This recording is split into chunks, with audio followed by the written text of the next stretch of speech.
Ahora vamos a la lección 8, el pacto. Sí, el pecado.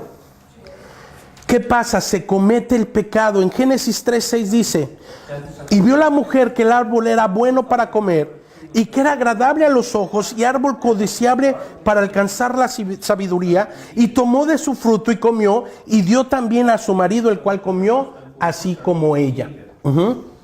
Ciertamente, cuando Dios le da el pacto al hombre, le dice: mira, Adán, de todo esto puedes comer, mas del árbol de la ciencia del bien y del mal no comerás, porque del día que de él comieres, ciertamente morirás.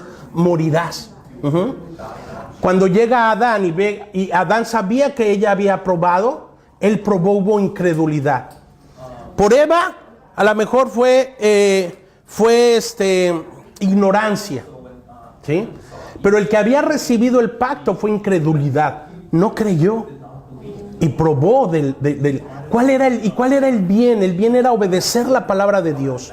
¿Cuál era el mal? Desobedecer la palabra de Dios. No es que el árbol fuera un árbol mágico. Es que ciencia, ¿qué significa? Ciencia significa conocimiento. Dios da a conocer su palabra. Él le dice: mira, Adán, el día que tú desobedezcas a mi palabra vas a morir. Y eso es lo que pasa hoy en día. La gente no obedece al pacto de Dios, no obedece al evangelio de Dios.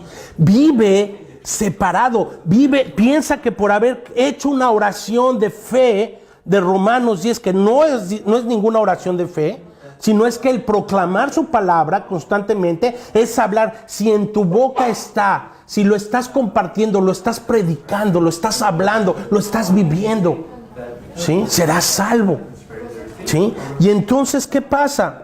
En Números 15:31 dice en el Antiguo Testamento: por cuanto tuvo en poco la palabra de Jehová y menospreció su mandamiento, enteramente será cortada esa persona y su iniquidad caerá sobre ella.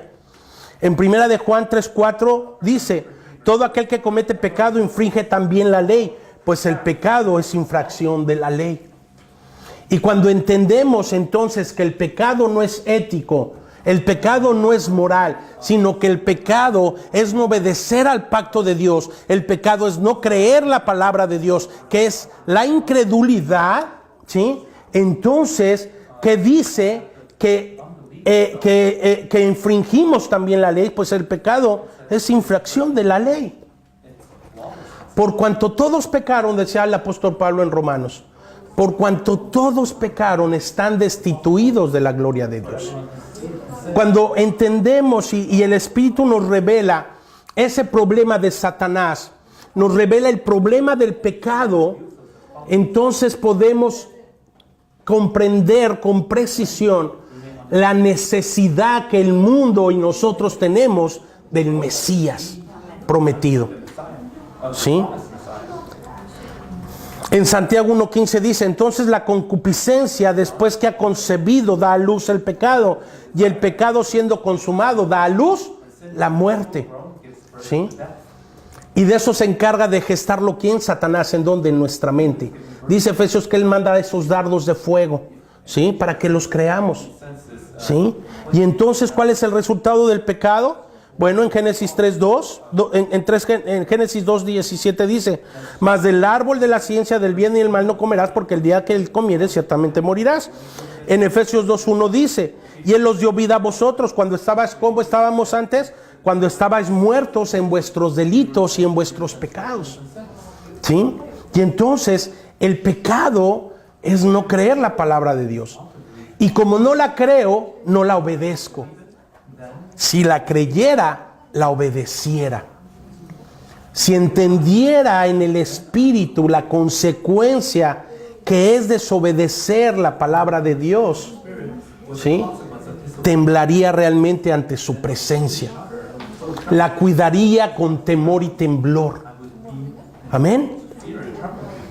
Romanos 6:23 dice: porque la paga del pecado es muerte, sí, mas la dádiva de Dios es vida eterna. ¿En quién?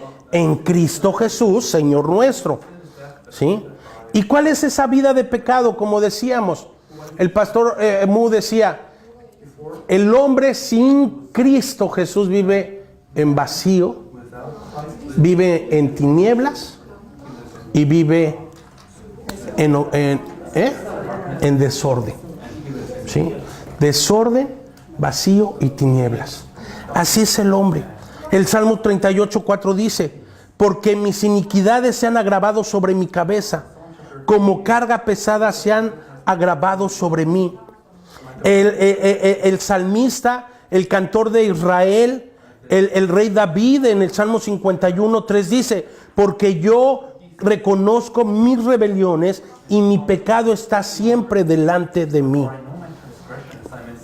Ahora, ¿cuál es el camino para resolver el problema del pecado? El Mesías prometido por Dios, el Cristo. Levíticos 17:11 dice: porque la vida de la carne en la sangre está, y yo os la he dado para hacer expiación sobre el altar por vuestras almas, y la misma sangre ha expiado, es la expiación de la persona. ¿Sí? Jesús es quien resolvió el problema del pecado al venir a hacer el oficio del Cristo. Por eso la gente necesita conocer por qué Jesús es el Cristo. Y eso es lo que desconoce la gente.